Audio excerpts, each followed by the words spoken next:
Are you changing how you are allocating your funds? Are you changing how you are putting your money right now, given what we've just learned? Well, this one statement is not going to cause us to change how we position portfolios. If you really think about where the news wasn't in the Fed statement today. The news was in the job report. The news was in the lower inflation expectations in the marketplace. The news was in slower corporate earnings. So there are some fundamentals that are causing some changes in the economy that are causing us to change the way we're positioned in portfolios. But the news was also in the way the Fed interpreted and framed the data that we've been getting and we've all been reacting to. Well, as all of you have said and some of your speakers have said, the Fed is just catching up with the market. And so really what the Fed is doing right now is reporting the news and following the market in our view. Central tendency for one more rate increase this year, lowering growth forecasts. At this point, are you going to be able to go on vacation in July? Just forget that meeting?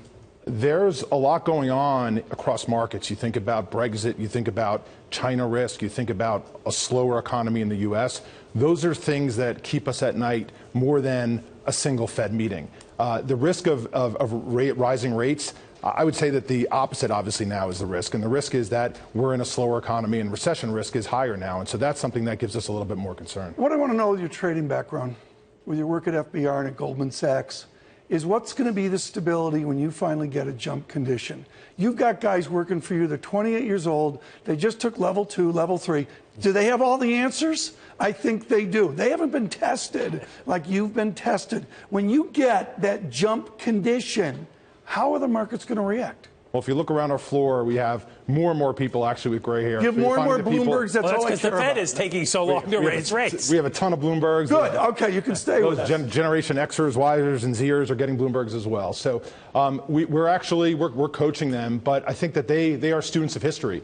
And so we are very much focused, and we are actually much more concerned about where things go in terms of the risk of the slowdown of the global economy. And so we're trying to coach younger people in terms of making decisions. What I want to know from you is what is a litmus paper you need for, Mike, the July meeting or the September meeting? It's not LIBOR OIS. It's not commercial paper. What's the thermometer for you in the trenches at Goldman Sachs Asset Management? So it's a couple things. I would say that number one, and the thing that the Fed is watching most closely is financial conditions. So we watch the financial conditions index very closely. The Bloomberg Financial Stability Index? Bloomberg is one of them. Yes. Goldman Sachs happens to have one as well. Put a little plug in for the firm.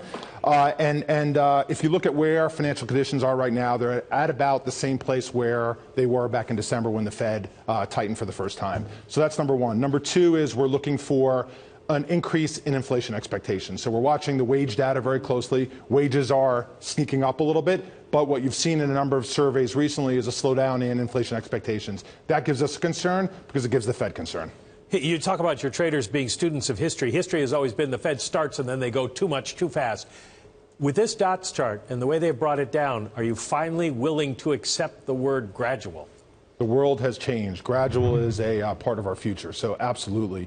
So we have to recognize that your historical models, historical volatility models, they have to be thrown out the door. We're in a different world. This financial crisis was severe, and you have to think about how the world's going to operate on a go-forward basis. The other thing that was a presumption of all students of the U.S. economy and of central bank policy was that the U.S. was a closed economy. What happened outside the U.S. in general doesn't matter. That's not true anymore. Capital flows are significant. They're having a big impact on our market.